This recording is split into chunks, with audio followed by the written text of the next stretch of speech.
Ghatal master plan না হলে আর ভোটে দাঁড়াবো না। ও চিটিংবাজি কথা ওনাকে রেখে দিতে বলুন তো, চ্যালেঞ্জ করে যাচ্ছি। ও না ভোটে দাঁড়ালে ও সিনেমাও আর চলবে না।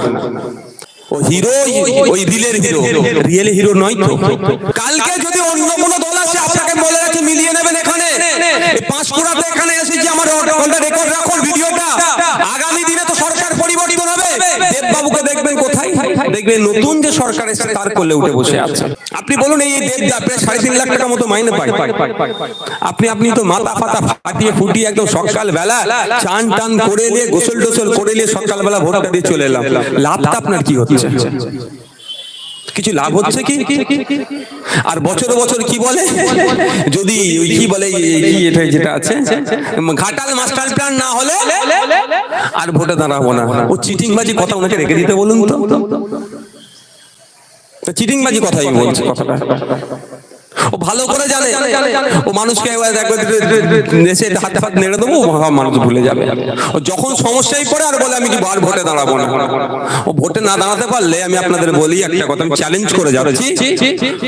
ও না ভোটে দাঁড়ালে ও সিনেমাও আর চলবে না। ওকে দাঁড়াতে হবে, এবং শাসকের চাটুকারিতা করতে হবে, এটা বলে যাচ্ছে।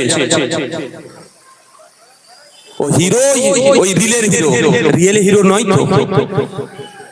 কালকে যদি অন্য কোনো দল আসে আপনাকে বলে রাখি মিলিয়ে নেবেন। এখানে পাঁশকুড়াতে এখানে এসেছি, আমার রেকর্ড রাখুন ভিডিওটা। আগামী দিনে তো সরকার পরিবর্তন হবে, দেববাবুকে দেখবেন কোথায়, দেখবেন নতুন যে সরকার এসে তার কোলে উঠে বসে আছে। এদের কাজই হচ্ছে এরকম, এদের বিজনেসটা এরা বোঝে। বিজনেসটা কি? এদের ফিল্মের প্রমোশন। ফিল্মটা কত ভালোভাবে ডিস্টার্ব না হয় বিভিন্ন হলে যাতে চলে। দেববাবু যদি এখন শাসকের বিরোধিতা করে অন্যান্য হল মালিককে যে বলবে ফিল্ম চালাবি না, তাহলে দেববাবুর ফিল্ম ডাউন হবে। ও দরকার নেই বাবা, আমি 3.5 লাখ টাকা এমনি মাসে পাবো, আমার ফিল্ম আমার তরিয়ে চলবে।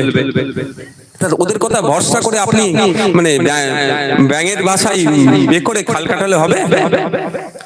কবে ব্যাংক ডিস্টার্ব করবে তাই পুকুর ভরবে ভাবলে হবে ভাই? আপনাকে আপনার প্রতিনিধি তৈরি করতে হবে। এবার এই আপনার প্রতিনিধি কি শুধু মুসলমান করলে হয়ে যাবে? কি মনে হয়? হ্যাঁ মনে হয়। অনেকে বলে, আমি ক্লিয়ার করি একটা, অনেকে বলে যে মুসলমান দরকার, এবার ভালো একটা মুসলমান দরকার। লাভ কি হবে? ফিরাদ হাকিম কি ভাই নাম কি? এই ধর্ম কি বলেন? সিদ্দিকুল্লাহ চৌধুরী। আর নামগুলো বলবো, লজ্জা দেবো কাউকে নাকি? লাভ কি আছে ভাই? লাভ কি আছে? মুর্শিদাবাদের মতো জেলাতে বসে মুখ্যমন্ত্রী যেখানে পিছনে এমপি এমএলএ গুলো ওই খালিলুর রহমান থেকে শুরু করে আবু তাহের থেকে শুরু করে কতজন আছে, আমিরুল ইসলাম থেকে শুরু করে বসে সেখানে বলছে এখানে আপনি আন্দোলন করতে দেবো না, চুপ করে বসে আছে। ও নামলে লাভ কি হবে ভাই? আর একই ভাবে বলছি, আমি আপনাদের একটা জিনিস ক্লিয়ার করতে চাই। প্রসঙ্গ ছিল অন্য, এই পূর্ণ প্রসঙ্গে চলে এসেছি। ওই মুসলমান হলে মুসলমানদের উপকার হবে এই আশা ভুলে যান। আদিবাসী বিধায়ক হলে আদিবাসীদের লাভ হবে এই আশা ভুলে যান। দলিত হলে দলিত মানুষের ভালো হবে এই আশাও ভুলে যান। আমি তো বিধানসভার একজন সদস্য, আর ভিতরে কি হয়তো আমি আপনাদের থেকে একটু বেশি জানবো। যদি টিভি থাকতো, লাইভ চলতো, তাহলে আপনারা জানতে পেরে যেতেন কি হচ্ছে না হচ্ছে। টিভি নাই, সমস্যা আপনারা জানতে পারছেন না।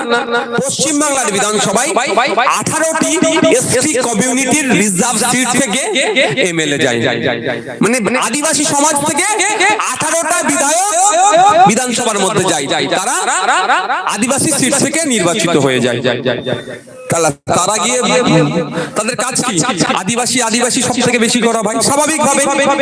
কিন্তু দুর্ভাগ্য, তারা গিয়ে বলিষ্ঠ কণ্ঠে এটা একবার বলতে শুনলাম না যে এসটি কোটায় নন এসটি গুলো চাকরি কেন পাচ্ছে, তাদের বিরুদ্ধে কজনের বিরুদ্ধে ব্যবস্থা নিয়েছো সেটা জবাব দাও।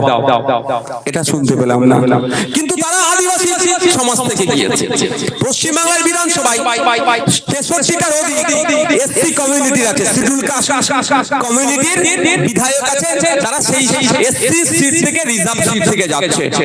তারা গিয়ে ভিতরে বলছে না যে ফেক এসসি সার্টিফিকেট গুলো দেওয়া বন্ধ, যারা জেনারেল তারা এসসি কোটায় কেন চাকরি করছে এই চাকরি দেওয়া গুলোকে বন্ধ, এমবিবিএস এর ক্ষেত্রে, উচ্চ শিক্ষার ক্ষেত্রে, প্রমোশনের ক্ষেত্রে কেন এসসিদের সাথে ইনজাস্টিস হচ্ছে এই কাজ জোর গলায় বলতে শুনলাম না। তাহলে লাভটা কি ভাই 63টাকে পাঠিয়ে? আর এইদিকে বলুন ফিরাদ হাকিম, সিদ্দিকুল্লাহ চৌধুরী, গোলাম রব্বানী, সাবিনা ইয়াসমিন, আর নাম বলে শেষ করা যাবে না, 43টা আছে, 43টা আছে। তারা একবারের জন্য বললো না যে সংখ্যালঘু মুসলমানদের 2011 সালের আগে 100 জন সরকারি কর্মচারী থাকলে 4 জন ছিল মুসলমান, আর 2025 সাল দাঁড়িয়ে 100 জন সরকারি কর্মচারী থাকলে একজন তো আর মুসলমান কেন খুঁজে পাওয়া যাচ্ছে না? এটা বাড়ানো দরকার, 4 থেকে বেড়ে 8 হওয়া দরকার, বরঞ্চ কমে 1-এর নিচে নেমে গেল কেন? এর জবাবটা চাইছে না। তাহলে মুসলমান দিয়ে লাভ কি হবে ভাই? আদিবাসী দিয়ে লাভ কি হবে? হিন্দু দিয়ে লাভ কি হবে? লাভ কি করতে হবে?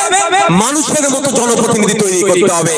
যেখানে পার্লামেন্টে যাওয়ার দরকার ছিল দেববাবুর, পার্লামেন্টে দাঁড়িয়ে ধর্মনিরপেক্ষ ভারতবর্ষের বিভিন্ন আর্টিকেলের উপর, আর্টিকেল 14, 15, 25, 26, 29, 300 and 300 by এই আইনগুলোর উপরে সরাসরি ভাবে আঘাত দিচ্ছে এই ওয়াকফ সংশোধনী আইন।